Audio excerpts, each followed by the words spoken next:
June மாதம் 30ஆம் திகதி திங்கட்கிழமை இன்றைய நாள். மிக முக்கியமான நாட்களை நோக்கி இலங்கை நகர்ந்து கொண்டிருக்கிறது. அரசுக்கும் அதுபோல பாதாள அரசு என்று சொல்லப்படக்கூடிய டீப் ஸ்டேட்டுக்கும் இடையிலான மோதல்கள் எதிர்காலத்தில் மிக தீவிரம் பெறும் என்று சொல்லியும், அதுபோல வரலாற்றில் முதல் தடவையாக டீப் ஸ்டேட் அசாதாரண விதமாக பலவீனம் அடைந்திருக்கிறது என்றும் புலனாய்வு ஊடகவியலாளர்கள் குறிப்பிடுகிறார்கள். முன்னாள் அமைச்சர்களினுடைய புதல்வர்கள் 10 பேர் கைது செய்யப்பட இருக்கிறார்கள் என்ற அந்த செய்திதான் இப்போது அரசியல் அரங்கில் பரபரப்பான செய்தி. இந்த கைதுகள் எந்த நேரத்தில் எந்த சூழலில் எப்படி நடக்கும் என்று சொல்ல முடியாவிட்டாலும் நம்பத்தகுந்த வட்டாரங்கள் மற்றும் ஊடக தகவல்களின்படி பலருக்கு தூக்கமில்லாத இரவுகள் காத்து கொண்டிருக்கின்றன என்பது மட்டும் தெளிவாகிறது. இன்றும் இந்த வீடியோ பதிவில் முக்கியமான ஒரு விஷயத்தை விரிவாக பேச இருக்கிறோம். ஹரக்கட்டா கைது செய்யப்பட்டது, அதற்கு பிறகு நடந்த சம்பவங்கள், அதுபோல மாக்கந்துரை மதுஷுக்கு நடந்த விடயம் ஹரக்கட்டாவுக்கு நடந்திருக்குமா என்கிற மிகப்பெரிய ஒரு கேள்வியும் இப்போது பேசு பொருளாக மாறியிருக்கிறது. இது குறித்தெல்லாம் பேசலாம். இந்த யூடியூப் சேனலை இதுவரை சப்ஸ்கிரைப் செய்யாத நண்பர்கள் சப்ஸ்கிரைப் செய்து உங்களுடைய ஆதரவை தொடர்ந்தும் வழங்குவீர்கள் என்று எதிர்பார்க்கிறோம். லஞ்சம், ஊழல் மற்றும் பாதாள உலக தொடர்புகளோடு சம்பந்தப்பட்ட 10 மந்திரி குமாரர்களுக்கு எதிராக லஞ்ச ஊழல் ஒழிப்பு ஆணைக்குழுவும் சிஐடியும் இணைந்து மிக தீவிரமான விசாரணைகளை ஆரம்பித்திருக்கின்றன. இவர்கள் வெளிநாடுகளுக்கு தப்பிச் செல்வதை தடுப்பதன் பொருட்டு புலனாய்வு பிரிவுகள் விமான நிலையங்களில் உஷார்படுத்தப்பட்டிருக்கிறார்கள். கடலோர பாதுகாப்பு அதிகரிக்கப்பட்டிருக்கிறது. கடந்த காலங்களில் தம் தந்தைமார்களினுடைய அரசியல் செல்வாக்கை பயன்படுத்தி தான் தோன்றித்தனமாக நடந்து கொண்ட இவர்கள் அதிகார துஷ்பிரயோகத்திலும் மிக சாதாரணமாக ஈடுபட்டிருந்தார்கள். இவர்களுடைய ஒரே ஒரு டெலிஃபோன் அழைப்பு பலருடைய விதியை மாற்றி இருக்கிறது. அரச வர்த்தமானி போல சில சந்தர்ப்பங்களில் வேத வாக்காகவும் ஆகியிருக்கிறது. இது தொடர்பான ஆரம்ப கட்ட விசாரணைகளுக்கு முன்னாள் அமைச்சர்களும் அழைக்கப்பட இருக்கிறார்கள். அவர்களிடம் வாக்குமூலங்கள் பெறப்பட இருக்கின்றன. உங்களுக்கு தெரியும், இப்படித்தான் ரகித்த ராஜபக்ச கைதானார். நீதி, சிறைச்சாலை, மறுசீரமைப்பு மற்றும் அரசியலமைப்பு விவகார அமைச்சராக இருந்தார் விஜயதாச ராஜபக்ச. விஜயதாச ராஜபக்சவின் பல்டி அரசியலை விட்டுவிடுவோம். அவருடைய புதல்வர் தந்தையை விஞ்சிய தனையனாகி இருக்கிறார். ஹரக்கட்டா எனப்படும் நதுன் சிந்தக்க என்ற இலங்கையினுடைய டாப் 5க்குள் அடங்கக்கூடிய பாதாள உலக கிரிமினலுடன் ரகித்த ராஜபக்ச டீல் பேசியிருப்பது அம்பலமாகி இருக்கிறது. பல தொலைபேசி குரல் பதிவுகள் சமூக ஊடகங்கள் எங்குமே இறைந்து கிடக்கின்றன. ரகித் ராஜபக்சவுடன் சேர்ந்து ஐக்கிய மக்கள் சக்தியின் பாராளுமன்ற உறுப்பினர் சரித் அபேசிங்கவும் கைதானார். இவர்கள் இந்த டீலுக்கு பிறகு வாங்கிய சொகுசு கார்கள், கட்டி கொண்டிருக்கக்கூடிய சொகுசு வீடுகள் பற்றிய விவரங்களை எல்லாம் லஞ்ச ஊழல் ஒழிப்பு ஆணைக்குழு நீதிமன்றத்தில் சமர்ப்பித்திருக்கிறது. இதேவேளை இந்த விவகாரத்துடன் தொடர்புடைய மேலும் பல கைதுகள் நடைபெற இருப்பதாக சொல்லப்படுகிறது. ஹரக்கட்டாவை கொல்லாமல் பாதுகாப்பதற்காக பல லட்சம் ரூபாய் கப்பமாக முன்னாள் சிஐடி அதிகாரிகளுக்கு வழங்கப்பட்டிருப்பதாக சமூக ஊடகங்களில் செய்திகள் அடிபடுகின்றன. இதேவேளை ஓரிரு சட்டத்தரணிகளும் இந்த விவகாரத்தில் சம்பந்தப்பட்டிருப்பதாகத்தான் புலனாய்வு ஊடகவியலாளர்கள் தெரிவிக்கிறார்கள். உண்மையில் ஹரக்கட்டா இன்று இந்த அரசியல்வாதிகளுக்கும் அவர்களுடைய புதல்வர்களுக்கும் பெரும் சவாலாக இருக்கிறார். முன்பெல்லாம் இப்படியான பாதாள தாதாக்கள் வாய் திறக்க தயாராகும் போது அப்படியே சுவடு தெரியாமல் போட்டு தள்ளப்பட்டு விடுவார்கள். அப்படி அவர்கள் இறந்து போகும்போது அவர்களால் பலனடைந்த அரசியல் பிரமுகர்களும் உயரதிகாரிகளும் அளவில்லாத மகிழ்ச்சியில் திளைப்பார்கள். ஒரு பெரும் பாரம் குறைந்ததாக நினைத்துக் கொள்வார்கள். கடந்த வருடம் பாதாள உலக கும்பல் நாள்தோறும் துப்பாக்கிச்சூடு நடத்தி கொண்டிருந்த போது டொன் கணக்கில் ஐஸ் மற்றும் கொக்கையின் போதைப் பொருட்கள் பிடிபட்டு கொண்டிருந்த போது 2 முக்கிய செய்திகள் ஊடகங்களில் வெளியாகியிருந்தன. அதில் ஒன்றுதான் பாதாள உலக தாதாக்களுடன் தொடர்புகளை பேணிய 20 முன்னாள் அமைச்சர்கள், முன்னாள் பாராளுமன்ற உறுப்பினர்கள், இந்நாள் அரசியல் பிரமுகர்களினுடைய பட்டியலை புகைப்பட ஆதாரங்களுடன் அரசு வெளியிட தயாராகி வருகிறது என்று சொல்லப்பட்ட செய்தி. அந்த செய்தியை பார்க்கும்போது ஒரு நிமிஷம் உங்களுக்கு ரஞ்சன் ராமநாயக்கவும் ஞாபகத்தில் வந்து போயிருப்பார். ஒரு தடவை பாராளுமன்றத்திலே அவர் இது குறித்து பேசியிருந்தார். இரண்டாவது என்னவென்றால், என்கவுண்டர் என்ற பெயரில் போட்டு தள்ளப்பட்ட இலங்கையினுடைய மிக பிரபல பாதாள உலக தாதாவான மாக்கந்துர மதுஷ் தன்னோடு தொடர்பில் இருந்த 80க்கும் மேற்பட்ட அரசியல்வாதிகளினுடைய பெயர் விவரங்களை வெளியிட்டதாகவும், ஆனால் அப்போது இருந்த கோட்டாபய அரசு அதற்கு எதிராக எந்த நடவடிக்கையும் எடுக்கவில்லை என்றும், கடைசியில் மதுஷுக்கு உயிரை இழக்க வேண்டிய நிலைமை ஏற்பட்டதாகவும், மதுஷோடு சேர்ந்து சாட்சிகளும் அமிழ்ந்து அழிந்து போய்விட்டனவா என்றும் விதவிதமான கேள்விக்குறிகளுடன் செய்தி சேனல்கள் தலையங்கங்களை தீட்டியிருந்தன. இந்த கருத்தை ஒரு தடவை ஒரு தேர்தல் பிரச்சார மேடையில் தற்போதைய வெளிநாட்டு அலுவல்கள் அமைச்சராக இருக்கக்கூடிய விஜித்த ஹேரத்தும் குறிப்பிட்டிருந்தார். உண்மையில் மாக்கந்துர மதுஷ் மட்டும் உயிரோடு இருந்திருந்தால் இன்றைய அரசியல் களமே அதிர்ந்திருக்கும். இலங்கையில் இருந்த மிகப்பெரிய பணபலம் படைத்த பாதாள உலக குற்றவாளிகளில் ஒருவர் அவர். ஹரக்கட்டாவிடம் தேசபந்து பணம் வாங்கினார், டிரானலஸ் பணம் வாங்கினார் என்று பல மீடியா செய்திகள் வந்து கொண்டிருக்கின்றன. ஹரக்கட்டாவும் நீதிமன்றம் செல்லும் போது அடிக்கடி இதை சொல்லிக் கொண்டு போவார். ஹரக்கட்டாவிடம் பணம் வாங்கியதாக கூறப்படும் முன்னாள் ஜனாதிபதி ரணிலுக்கு விசுவாசமான ஒரு உயரதிகாரியும் மற்றொரு உற்ற துணையின் பெயரும் இப்போது பலமாக அடி வாங்கிக் கொண்டிருக்கின்றன.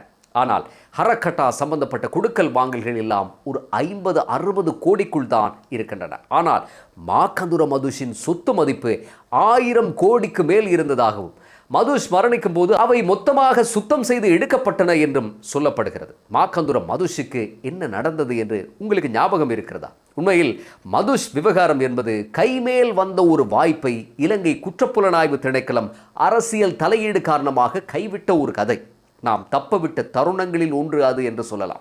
2019ஆம் ஆண்டு பிப்ரவரி மாதம் 5ஆம் தேதி துபாயில் தன்னுடைய மகளின் பிறந்த தின பார்ட்டி ஒன்றின் போது கைது செய்யப்பட்டு அதே ஆண்டு மே மாதம் இலங்கைக்கு அழைத்து வரப்பட்டார் மதுஷ். மதுஷுக்கு துபாயிலும் இலங்கையிலும் கோடிக்கணக்கில் சொத்து இருப்பதாக சொன்னது இலங்கை போலீஸ். தேர்தல்களில் அரசியல்வாதிகளுக்கு பணத்தை தண்ணீராக செலவழித்த விதம், அதுபோல கட்டிடங்களை கொடுத்த விதம், வியாபாரம் தொடங்க ஒத்துழைப்பு கொடுத்த விதம், போதைப் பொருட்கள் மூலம் ஈட்டப்பட்ட கருப்பு பணத்தை மணி லாண்டரிங் எனப்படக்கூடிய பணச்செலவை மூலம் அரசியல்வாதிகள் வழியாக வெள்ளையாக்கிய விதம், தன்னுடைய வாடகை கார் நிறுவனத்தை பிரதமர் ஒருவர் திறந்து வைத்த விதம் என்று அனைத்தையும் பற்றி மதுஷ் பேசத் தொடங்கினார். நகர சபையிலிருந்து மாகாண சபை வந்து பிறகு இராஜாங்க அமைச்சரான மேல் மாகாணத்தினுடைய போதைப் பொருள் பிஸ்னஸோடு சம்பந்தப்பட்ட பெரும் தலை உட்பட தன்னோடு சம்பந்தம் வைத்துக் கொண்ட 80க்கும் மேற்பட்ட அரசியல்வாதிகளினுடைய பெயர்களையும் அவர் வெளியிடுவதாக சொல்லப்பட்டது. இந்த விசாரணைகள் நடந்து கொண்டிருக்கும் போது இன்று சிஐடி பணிப்பாளராக இருக்கும் ஷானி அபேசேகர தான் அப்போதும் சிஐடி பணிப்பாளராக இருந்தார். இன்று பொதுமக்கள் பாதுகாப்பு அமைச்சினுடைய செயலாளராக இருக்கும் ரவி செனவிரத்ன தான் அன்று சிஐடியினுடைய தலைமை நாற்காலியில் உட்கார்ந்திருந்தார். ஆனால் ரவி செனவிரத்னவுக்கும் ஷானி அபேசேகரவுக்கும் சுயாதீனமாக செயல்படக்கூடிய பூரண சுதந்திரத்தை சிறிசேன ரணில் நல்லாட்சி கோஷ்டி வழங்கியிருக்கவில்லை என்றுதான் அப்போது சொல்லப்பட்டது. ஒரு பக்கம் அரசு தரப்பின் அழுத்தம், மற்ற பக்கம் ராஜபக்ச தரப்பின் அழுத்தம் என்று பலத்த சிரமங்களுக்கு மத்தியில் தான் ஷானி அபேசேகரவுக்கும் ரவி செனவிரத்னவுக்கும் காய் நகர்த்த முடிந்தது. மதுஷ் வழங்கிய சாட்சிகளின்படி வேட்டையாடி விளையாட ஷானி அபேசேகர தீர்மானித்த போதும் அவரோடு ஒத்துழைக்க அரசு இயந்திரம் பெரிதாக ஆர்வம் காட்டவில்லை. அப்போது நாடு முழுக்க பலத்த இனவாத அலை வீசிக்கொண்டிருந்த காலம் அது. நாடு ஜனாதிபதி தேர்தலுக்கு தயாராகி கொண்டும் இருந்தது. இதனால் ஷானி அபேசேகர தனித்து விடப்பட்டார். கோட்டாபய ராஜபக்ச வென்றதும் என்ன நடந்தது என்று மீண்டும் மீண்டும் நாம் ஞாபகப்படுத்த தேவையில்லை. ஈஸ்டர் குண்டுவெடிப்பு விசாரணைகள் மட்டுமல்ல, மாக்கந்துர மதுஷின் வாக்குமூலங்களின்படி நடந்து கொண்டிருந்த விசாரணைகள் எல்லாம் மொத்தமாக நிலைகுலைந்து போயின.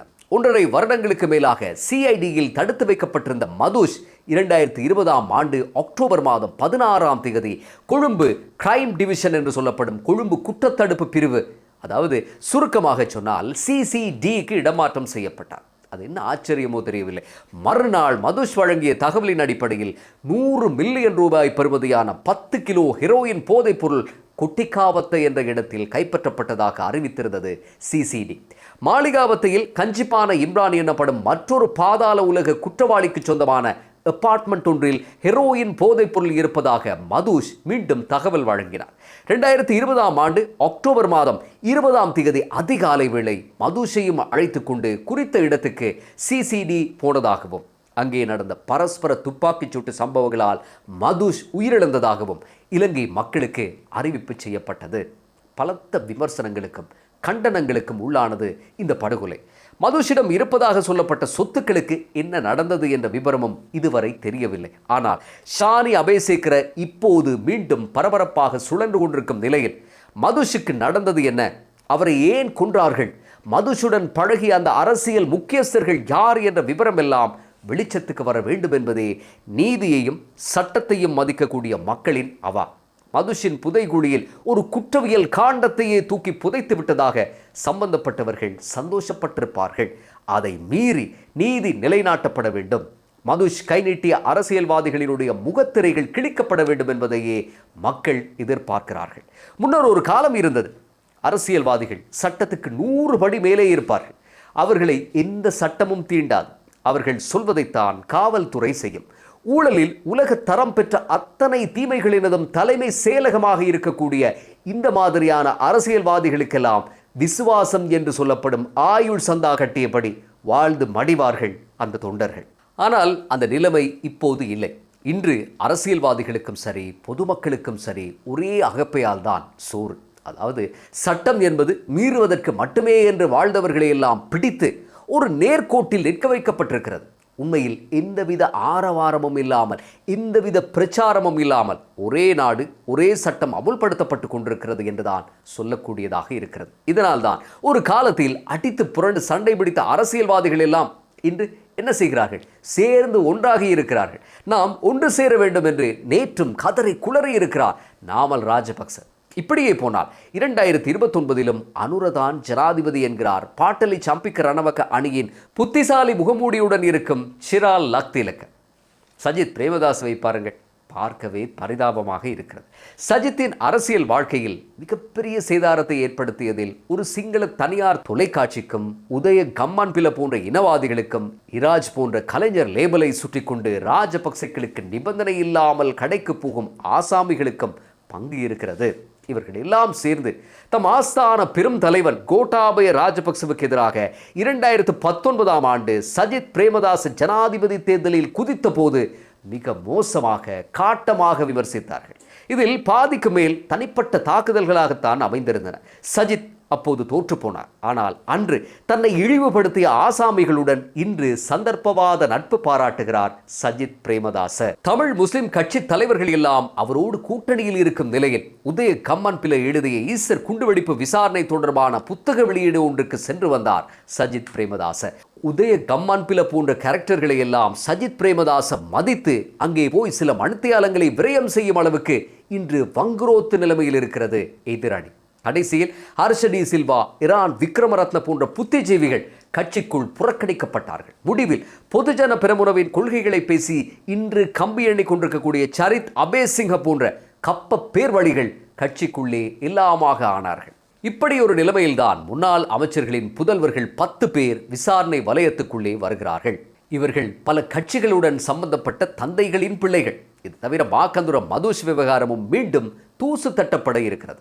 ஹரக்கட்டாவிடம் உண்டு குடித்த பட்டியல்கள் எல்லாம் மீண்டும் நீள இருக்கின்றன. இதையெல்லாம் பார்க்கும்போது உங்களுக்கு என்ன தோன்றுகிறது? நமக்கென்றால் எதிர்காலத்தில் இந்த எதிர்கால கைதுகளுக்கு எதிர்ப்பு தெரிவிப்பதற்கு புறக்கோட்டை ரயில்வே நிலையத்துக்கு முன்னால் நிரந்தரமான ஒரு கூடாரத்தையே அமைக்க வேண்டும் போலத்தான் தோன்றுகிறது. மீண்டும் அடுத்த பதிவில் சந்திப்போம்.